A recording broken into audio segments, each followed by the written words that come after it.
As we examine the ongoing conflict in Ukraine, experts point to significant challenges within the Russian military's operational planning. Initially expecting a swift campaign, Russia has faced prolonged resistance, revealing gaps in logistics, command, and battlefield adaptability. This moment underscores how strategic assumptions can dramatically shape the course of modern warfare, raising questions about the long-term consequences for regional security and global alliances.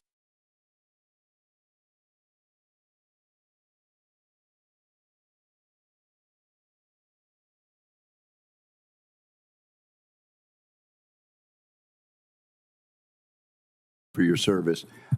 General G, I'm going to ask you to pronounce your name.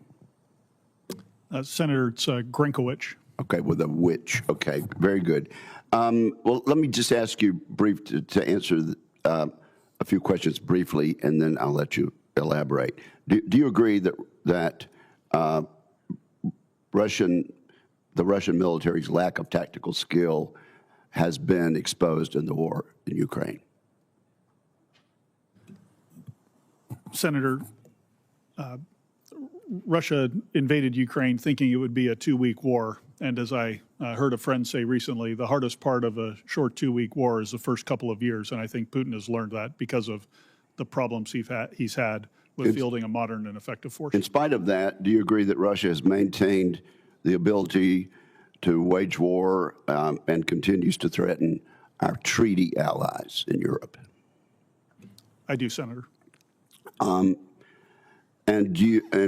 clearly, you've already said that Russia has demonstrated its ability to sustain high-intensity war for over 4 years. And I guess it's fair to say also that the public somehow over there is willing to suffer deprivation in pursuit of return to what they feel is Russian greatness. You agree with that statement?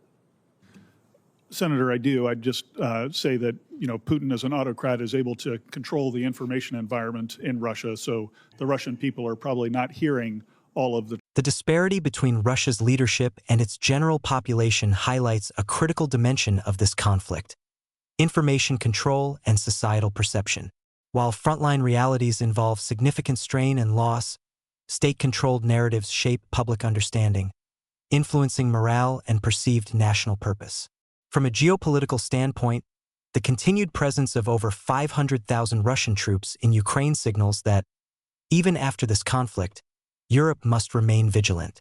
Viewers should consider, how do such asymmetries between government messaging and actual conditions affect both domestic opinion and international strategy? Does controlling the narrative become as important as controlling territory?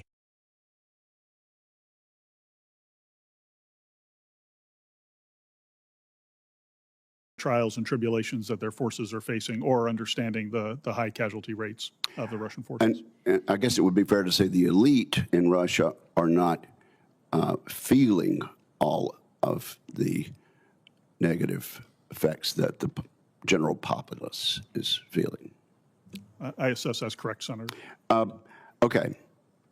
NATO Secretary General and the German Chancellor have both publicly stated that Russia, once the war is over, will again pose a dire threat to Europe by the end of a decade. Do you agree with that? And I'll let you elaborate if you'd like. Senator, thank you. In Ukraine today, Russia has well over 500,000 troops. And so should the war in Ukraine end, which we all hope it does, we will have to see the contours of the agreement and then monitor Russian behavior to see what their intentions are.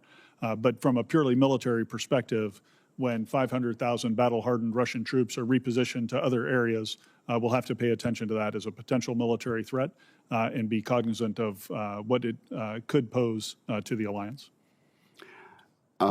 Okay.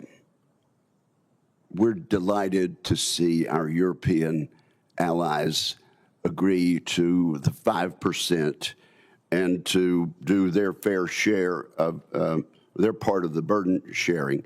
How long do you think it's going to take for our European friends, once they've enacted this 5% to build the capabilities and force structure needed to actually assume the lead role in the conventional defense of Europe.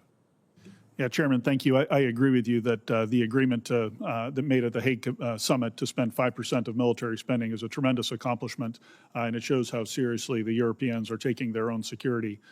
Many nations are already on a pathway with 5 or 6 nations this year already near or above 5% of GDP. The biggest risk for those countries is now turning that money into actual military capability in their inventory, and that does take an industrial base that can deliver on time. So I see that as the biggest risk to them being able to achieve this on a quick timeline. So, from my perspective, I think we're looking at different capabilities will show up at different times. It will be a gradual slope that will increase in the pace of European rearmament as the defense industrial base gets healthy. So I think you'll see it start slowly, and then as the industrial base investments take off, they'll be able to rearm quickly. So I would say by the end of this decade, they will have made great progress toward that. They won't be all the way there, but certainly by 2035, they will be. Okay, so by 2030, they will have made great progress, but they won't be there. By 2035, if their commitment continues, they should be able to be in the leadership position on that. Yes, Senator, I believe that's correct. Thank you very much. Senator Reid. Looking at this discussion, we see the complex balance between military capability, alliance commitments, and industrial readiness in Europe. While progress is underway, full defense leadership will take years to achieve, underscoring the strategic patience required for security planning. What's your take? Are these measures sufficient to counter future threats? Share your thoughts below, and don't forget to like, comment, and subscribe for more in-depth, fact-based analysis on global affairs.